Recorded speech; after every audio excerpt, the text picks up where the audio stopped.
मी वर्धा जिल्ह्यातून आहे। वर्धा जिल्ह्यात सोयाबीन पिकावर येलो मोझॅक खोडकीड रोगांचा प्रादुर्भाव झालेला आहे। यामुळे पवनार, कानगाव, गाडेगाव, चाणकी परिसरासह जिल्ह्यातील 70% शेतकऱ्यांचे सोयाबीनाची पिकं अक्षरशः उद्ध्वस्त झाली आहे। शेतकरी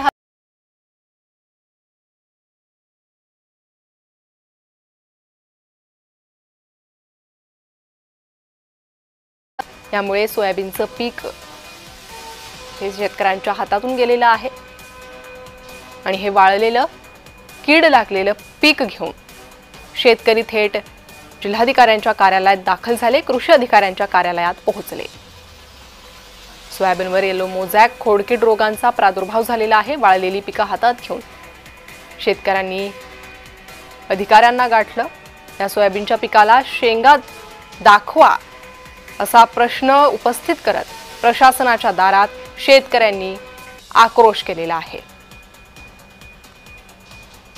मध्ये जवळपास 80% पिकावर सार्कोल आणि येलो मोझॅक या रोगाचा या बुरशीजन्य रोगाचा प्रादुर्भाव झालाय आणि उभी हिरवी जी पिकं होती 10-15 दिवसापूर्वीचे हिरवेगार रान दिसत होतं ते आता अक्षरशः वाळत असून सडत आहे आणि म्हणूनच याची जाणीव प्रशासनाला व्हावी यासाठी आम्ही जिल्हाधिकारी महोदयांना आमच्या वाळलेल्या सोयाबीनचे गुलदस्ते या ठिकाणी भेट देण्यासाठी व सोबतच निवेदन देऊन पंचनामे करून भरपाई देण्याची मागणी करण्याकरता आम्ही जिल्हाधिकारी कार्यालय आणि कृषी अधीक्षक कार्यालयात धडक मोर्चा या ठिकाणी आणलेला आहे।